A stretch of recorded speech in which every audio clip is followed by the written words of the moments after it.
que eu vejo, tá? Você recebe o mínimo necessário ali. Você tá falando de quem recebe fixo ou o vendedor que recebe comissão? Os dois. Os dois. Normalmente o vendedor ele vai ter uma situação em que ele vai ganhar um fixo, mas esse fixo sempre é um valor bem mais abaixo ali. Ele vai ter a maior... Tô falando de média de mercado pela que a gente conversa com os nossos alunos. A maior parte da remuneração vem do variável, ou seja, da performance comercial dele ou dela. Isso é ótimo, né? Quando é o variável. Por quê? Só depende de quem fazer o dinheiro e vender. Dele. Então, só vai depender dele vender mais e ganhar mais, certo? Então, o que eu sugiro para quem, vamos dizer, tem comissão variável? Você identificar esse valor mínimo que você precisa receber, contando com tudo que a gente falou, tá? Então, você tem que fazer o seu estilo de vida caber ali dentro daquele número. Então, se é 5 mil, o seu investimento tem que dar dentro dos 5 mil, os seus 20% de gastar ali com o presente tem que estar dentro e pagar as contas também. E aí a pessoa ganha 5 mil. No mês ela ganhou 10. O que ela faz?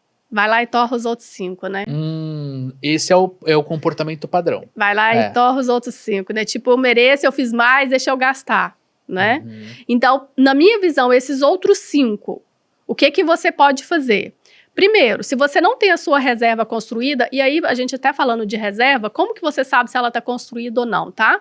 Para quem é vendedor que tem comissão, que oscila muito o salário, no mínimo 6 meses de reserva do valor fixo que você precisa. Aí você está falando da reserva da paz. Isso. Tá. Então, a pelo reserva menos... da paz, se eu ficar zerado, me paga 6 meses. Te paga 6 meses do fixo que você precisa por mês. Do 5K. Então, falando que ele tem que ter 30 guardado. Isso, 30 guardado pelo menos. Na reserva. Pelo menos, tá? O ideal, gente, é que a gente chegue a 12 meses, você ter 1 ano de reserva. É o ideal. Mas vamos pôr 6 meses, porque se a gente falar 12, a pessoa já vai... Nossa, não dou conta. Então, vamos colocar. Quando você recebe um valor a mais de comissão, o que você pode fazer? Já ajustar essa reserva sua. Vamos colocar aqui 3 coisas. Você pode dar um up nessa reserva, vamos assim dizer, para você chegar nela mais rápido, tá? Então, ali, colocar uma parte desse valor para essa reserva mais rápida nessa reserva da paz. Ou você pode também ter outra coisa. Você ter a sua lista do que você quer realizar. Eu quero uma viagem. Boa. Então, beleza. Deixa para sua viagem. Ou eu quero comprar um carro. Usa esse valor de comissão para realizar os seus sonhos. E não do seu valor fixo que você precisa todos os meses. Por quê? Porque é algo a mais que está entrando. Eu gosto dessa ideia. Entende?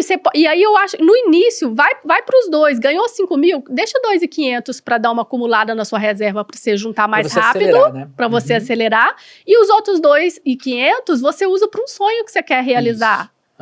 Não gasta ele com o seu dia a dia, porque senão ele vai embora e você não vai nem saber o que você fez com esse dinheiro. Por isso que você tem que saber o seu orçamento inicial, porque é aquilo que tem que caber na sua vida. Você ganhou uma comissão a mais, usa para o seu sonho que você quer realizar, para acelerar o seu sonho e acelerar a sua paz, vamos assim dizer. Ou paga as dívidas que você tem. Ou paga as dívidas que você tem. Essa é uma excelente dica também. Excelente, Dani, entrando nesse ponto de dívida. Por quê? Como que você negocia dívidas e paga dívidas? Se ela não está cabendo no seu orçamento naquele momento, você vai ter que fazer dinheiro para poder pagar. E quando você faz o dinheiro para pagar à vista uma dívida, você consegue negociar. Você consegue negociar. Do que ir lá e pegar, nossa, agora eu estou devendo cartão de crédito. E, gente, se está devendo o cartão de crédito, não usa mais o cartão de crédito. Você tem que parar com isso. Quebra ele. Para de gastar no cartão e usa no débito mesmo. Vai ser difícil? Vai. Mas vai ser muito mais difícil se você continuar nesse nebuloso Bola de neve. Bola de neve. Vai ser muito mais difícil. Eu acho que eu também queria, além de pagar, né, a dívida, né, quem está endividado, eu acho que não deveria pensar nesse momento em investimento. Eu acho que tem que renegociar, porque de repente, quando ele negocia a dívida, ela vira uma conta dentro do orçamento, né? Então, aquela dívida que é uma bola de neve, sei lá, do cheque especial, ele negocia com o banco, ele já sabe que ele vai pagar aquilo, sei lá, 36 vezes de X, então aquilo entra dentro do orçamento, entendeu? Então ele começa a equalizar. Então o primeiro ponto é nessa parte de salário variável. Primeiro ponto é olhar para as dívidas, né, e ajeitar melhor essa forma de pagar. Segundo quando você consegue manter uma média, então a gente está falando de uma média de 5 mil reais, mas existem profissões que você não tem isso. Por exemplo, corretora de imóveis. Corretor de imóveis tem mês que ganha uma bolada e tem mês que não vende e não ganha nada. Ou às vezes vende, por exemplo, com uma forma de pagamento diferente, então ele vai receber parcelado. Então, esse amigo ouvinte tem que trabalhar com um orçamento, né, dentro dessa... Não é nem reserva, eu não chamaria nem de reserva da paz. Reserva da paz, eu chamaria mesmo de fluxo de caixa. Sim. Tipo assim, cara, ó, eu preciso ter no meu fluxo de caixa 3 meses... Então, 15 mil na minha conta ali. Que é o prazo médio de fechamento do próximo imóvel. Exatamente, né? Exatamente. Mas a dívida que eu tô falando não é nem de cartão de crédito, assim, tipo assim, ó, quita o carro, né? Então, ao invés, se você recebe uma grana, né? Pô, falta 24 meses do carro lá. Você pode antecipar isso, você também consegue desconto para pagar esse tipo de coisa. Porque daí diminui, né, a sua conta fixa, né? Sabe o que meu avô fazia muito, cara? Ele me conta, né, nas conversas que a gente tem e tudo mais, quando ele pegava uma bolada, chegando perto do final do ano e tudo mais, ele guardava, daí ele chegava na escola, né, da minha mãe, da minha tia, do meu tio, próximo ano. Pagava à vista. E era assim, 3 filhos, né, naquela época, ele falava assim, ó, eu pago 2 à vista, o terceiro estuda... na faixa. E ele conseguia, cara, porque a escola também não tem E isso acontece muito com o 13º, né? O que fazer? 13º. Ao invés de aproveitar o 13º para ser algo que vai te ajudar, muita gente acaba gastando ele com só o agora, né? Exatamente. Com presentes natalinos. O 13º não é pra você ter um bom Natal, é porque janeiro te esfola de um jeito, né? Com IPVA, IPTU e tudo as coisas. Isso aí, e Dani, eu gostei disso que você falou, que a gente fala que chama até de compromisso financeiro, né? Porque não é uma dívida que você tem que estar em atraso, só pra gente diferenciar. Uma coisa é você estar atrasado, outra coisa é você ter esses compromissos. Isso. E aí você analisa isso. Vale analisar, por quê? Eu vou só trazer um exemplo meu, que quando a gente tem um financiamento de uma casa. Tá. Só que essa casa nossa a gente financiou há muito tempo e o taxa de juros estava baixíssima. O nosso set hoje é 6,5% ao ano. Então a gente pegou no negócio assim... Só que é raro, tá? Porque, né, teve incentivo do governo, enfim. Então a pessoa precisa analisar, porque isso é raro de acontecer. Agora, se a pessoa está pagando, você vai analisar, pega o seu contrato, qual que é o seu set? Não pega só a taxa de juros, chama set, que é o custo efetivo total, que é quanto que você está pagando de fato. Se está maior do que o que você ganha de rendimento, aí vale antecipar. Se está muito menor, por exemplo, hoje eu ganho que seja aí 10, 12% ao ano e eu pago 6,5% só de juros, não vale antecipar uma coisa que eu estou conseguindo pagar ali que está dentro do meu custo. Está dentro do orçamento. Mas é muito importante isso mesmo, porque quando você antecipa uma dívida, você deixa de pagar juros.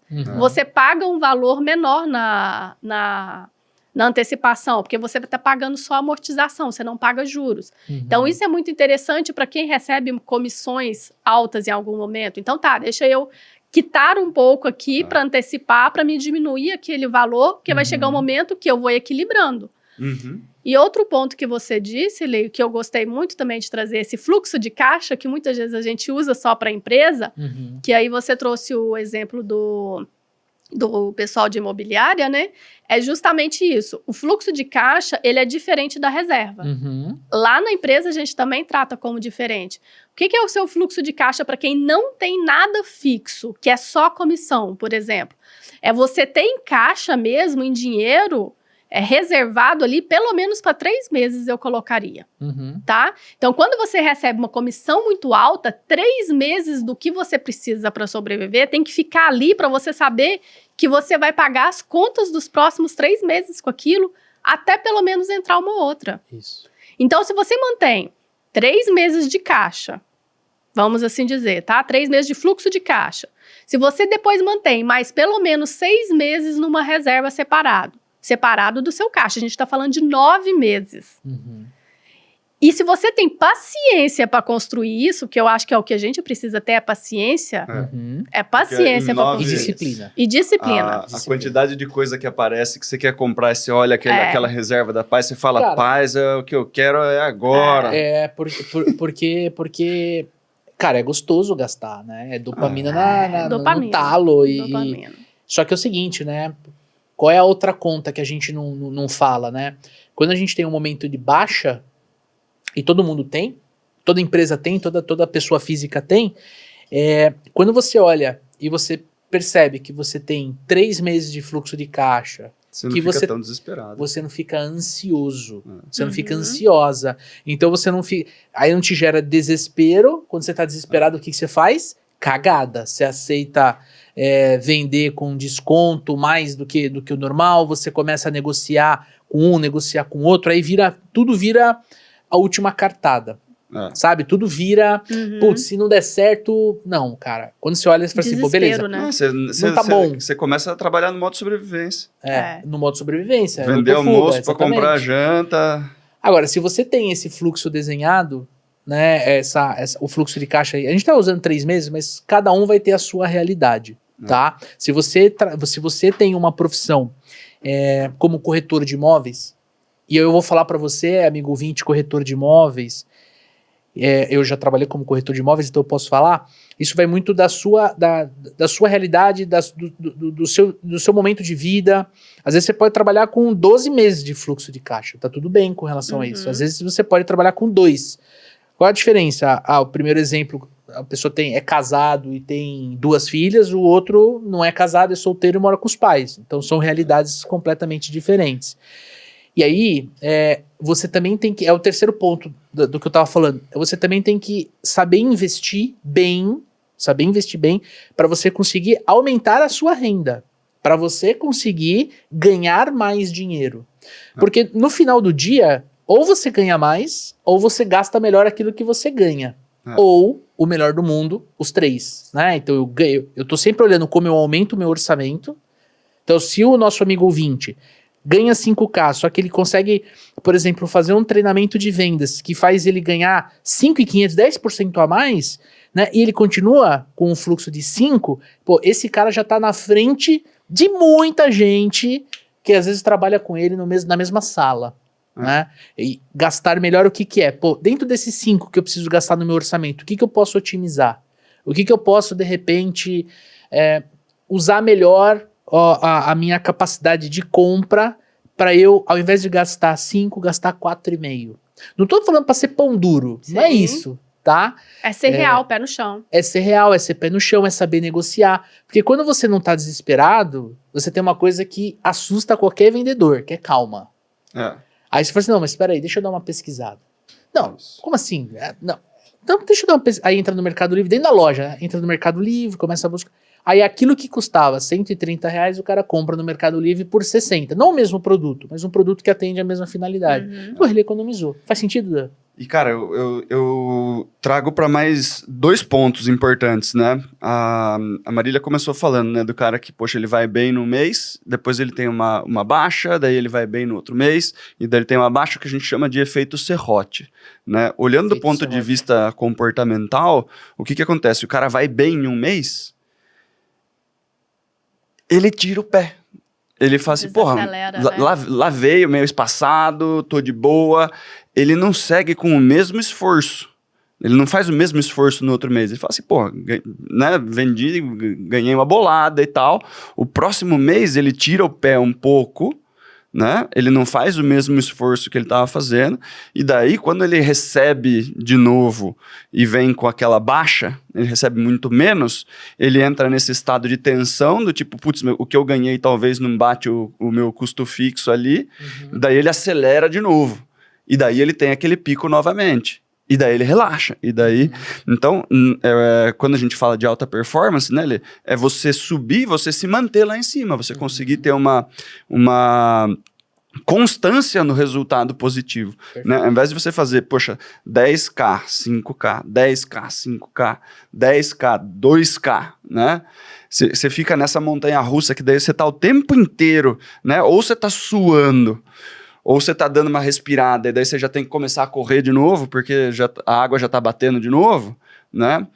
Isso daí desgasta demais, né? Isso daí acaba emocionalmente com qualquer um, porque daí vem todas as coisas de estresse, de insônia e não sei o quê. E aí, às vezes você tem 2 baixas seguidas, talvez você não consiga levantar tão rápido quanto você estava acostumado, né? Você começa a ficar mais para baixo, você começa a não conseguir performar, você começa a ficar nervoso, preocupado, não dorme, e aí você, às vezes, você se mantém naquela faixa de baixo. Isso é perigoso, né? E o segundo, que a gente fala bastante no programa de aceleração, né, Lê? É você ter previsibilidade nas suas vendas, né? Porque se você não tem previsibilidade, fica mais difícil de você fazer o seu orçamento. Você fala assim, eu não faço a mínima ideia de quanto eu vou ganhar. Tá. Né? Aí você acaba tendo que balizar muito a sua vida por baixo e tal, e aí quando vem essa bolada, muitas vezes você vai fazer um monte de coisa com o dinheiro que você está querendo fazer faz muito tempo, né? E aí você gasta mesmo, né? Você fala, puta, fazer uma viaginha que sobrou um dinheirinho, não sei quando vai sobrar de novo. Tá. E você vai, né? Se você consegue montar um processo, né? Ativar a constância ali, ter uma disciplina para ter um resultado bom sempre, e você tem previsibilidade nas suas vendas, você sabe assim, cara, esse mês, olhando para o meu funil aqui, o tanto que eu prospectei, o tanto que eu plantei dos meses anteriores, eu já sei que eu vou ganhar mais ou menos 8 pau. E o meu mês seguinte, eu já tenho plantado e planejado para eu tirar uns 7 e pouco, né? Preciso dar uma corridinha a mais. Você já começa a saber mais ou menos quanto você vai ganhar. Com previsibilidade. É processo, é taxa de conversão, é a parte matemática que a gente tanto conversa dentro do programa de aceleração com os alunos, né? Se você tem previsibilidade, se você tem disciplina, constância, e se você tem a calma que você está falando, você tem a reservinha da paz, se tiver uma baixa, você não precisa sair correndo fazer, né, Deus nos acuda, você tira um pouquinho dali e tal, beleza, você consegue se estruturar um pouco melhor, né? O problema é que a maior parte dos vendedores não consegue ter constância, né? Fica nesse efeito serrote aí, não consegue, né, começar a ter uma constância de resultado, né? E não tem previsibilidade, né? Aí eu não sei como é que vai ser o meu dinheiro, né? Na maior parte das vezes você está correndo, né, para pagar o cartão de crédito. Exato. E isso é muito importante, né, Dani? Porque muita gente fala assim, não tem como prever o que eu vou... Cara, é você quem vai fazer os números. É você quem vai sentar, vai analisar os números. Você precisa parar para fazer isso. Não vai ter se você não parar para fazer. Então é você que tem as rédeas aí de definir quanto que eu vou ganhar então. O que eu preciso fazer para ganhar isso? Perfeito. É só a pessoa que pode fazer isso. E aí, curtiu esse conteúdo? E se eu te contar que tem muito mais da onde a gente tirou esse pedacinho aqui? Quer escutar ou ouvir o podcast? É só clicar no primeiro link que acompanha esse conteúdo. Agora, se você quer fazer um treinamento de vendas comigo e com o Daniel Mestre, conheça o programa de aceleração de supervendedores. Nós vamos te ajudar a criar o seu processo de vendas. Você vai encontrar diversas técnicas para aplicar no seu dia a dia e, claro, o mindset correto para você conseguir destravar qualquer etapa do seu processo. Agora, se você está procurando um CRM para te ajudar a fazer a gestão completa das suas oportunidades de vendas, eu quero te convidar a conhecer o Plumes CRM. O CRM que eu e Daniel Mestre usamos aqui na operação dos supervendedores. Nele, você vai conseguir fazer a gestão não só das oportunidades de negócio, mas também de toda a sua carteira de clientes. Uma ferramenta completa para te ajudar a vender mais, melhor, mais rápido e sempre com mais lucro. Todos esses 3 links estão na descrição desse conteúdo. Eu, se fosse você, ia lá conferir. Tamo junto? Forte abraço, boas vendas e sucesso!